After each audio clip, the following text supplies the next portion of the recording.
तो सबसे ज़रूरी चीज़ है कैंडल के बारे में जानना। कैंडल को कैसे समझते हैं ये मैं बता दूँ।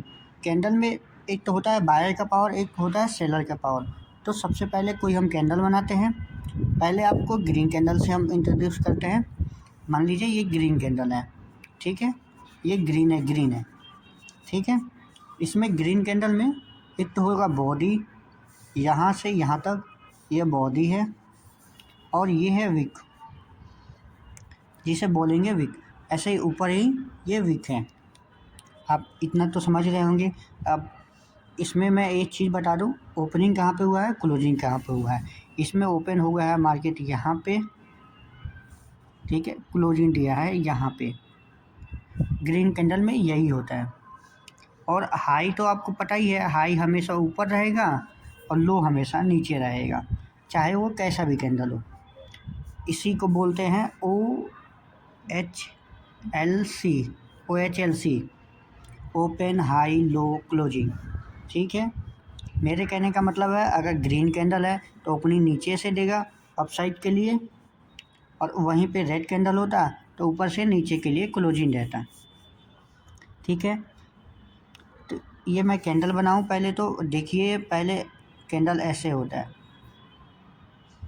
अगर बेयरिश कैंडल है तो यहाँ पे ओपन होगा और मार्केट यहाँ पे क्लोजिंग देगा, ठीक है। क्लोजिंग लिख लेते हैं।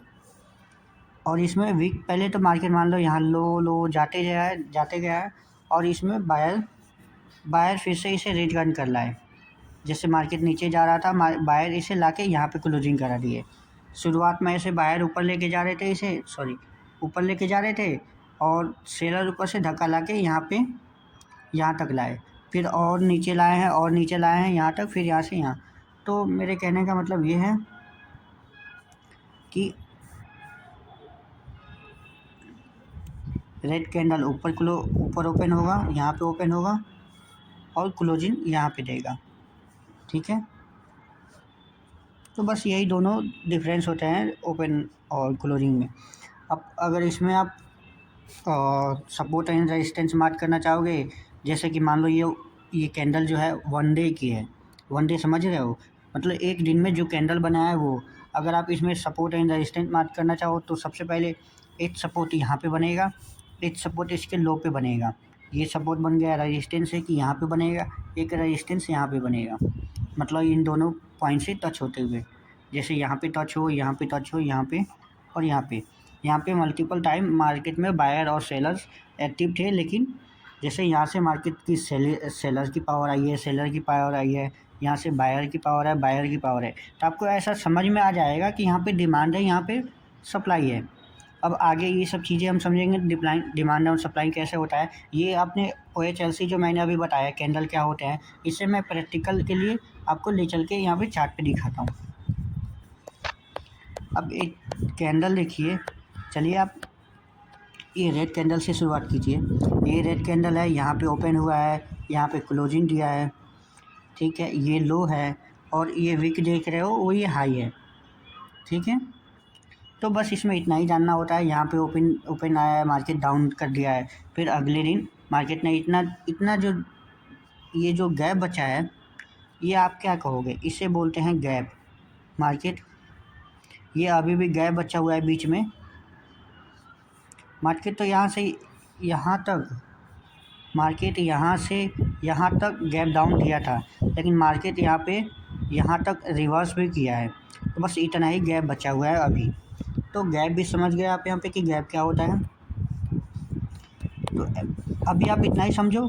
और मैं अगर सपोर्ट एंड रेजिस्टेंस बता दूँ अभी, तो यहाँ पे 2 पॉइंट मिला के सपोर्ट बना सकते हैं। और यहाँ पे कितने सारे पॉइंट मिले हैं, पहले सपोर्ट थे, अभी यहाँ पे जब प्राइस जाएगा तो यहाँ पे रेजिस्टेंस की तरह काम कर सकता है, वहाँ से फिर गिर सकता है। तो सपोर्ट कभी रेजिस्टेंस बन सकता है और रेजिस्टेंस कभी सपोर्ट बन सकता है। ये सब अपने आप में इंटरचेंजेबल होते हैं, चेंज होते रहते हैं। तो अभी मैंने आपको बस एक कैंडल बताया कि कैंडल क्या होते हैं और सपोर्ट एंड रेजिस्टेंस क्या होते हैं। मैं बता दिया मिनिमम 2 पॉइंट टच हो रहे हों वहाँ पे, मतलब वहाँ से जैसे रिवर्सल आ रहा हो, या फिर जैसे सपोर्ट, जैसे यहाँ पे पहले सपोर्ट ले रहा था, ठीक है, अब यहाँ पे ब्रेक हो गया है, तो ये कैंडल ने ब्रेक किया है, तो तो अब ये जब भी यहाँ पे जाएगा, जैसे अब यहाँ से मार्केट ऊपर उठेगा तो यहाँ पे रिजेक्शन खाएगा, नीचे आएगा, तो अब रेजिस्टेंस जैसे काम करेगा। रेजिस्टेंस ऐसे समझ लो एक छत होता है और सपोर्ट समझ लो अपना बॉटम होता है, उसी के बीच में ये मार्केट ऊपर नीचे घूमता रहता है। कभी तो रेजिस्टेंस ब्रेक होता है, कभी सपोर्ट ब्रेक होता है, इसलिए मार्केट डायरेक्शन जाता है अपसाइड या डाउन साइड। तो ये आगे की बातें हैं, सपोर्ट रेजिस्टेंस मैं बताऊंगा आगे, लेकिन अभी मैंने बस कैंडल को बता दिया कैंडल क्या होते हैं, थोड़ा अच्छे से समझा दिया है। तो चलिए वीडियो को यहीं पे ख़त्म करते हैं। यहाँ तक देखने के लिए धन्यवाद, और फिर मिलते हैं नेक्स्ट वीडियो में। और आपको जो भी डाउट है वो कमेंट कर सकते हो, या फिर आगे जिस पे पार्ट पे वीडियो चाहिए, जो भी आपको आगे जानना हो, मैं बहुत सारी आगे स्ट्रेटजी लेके आऊँगा, तो वो सब चीज़ें आपको बहुत काम आएंगी। तो अभी चलते हैं, फिर मिलते हैं बाद में। धन्यवाद।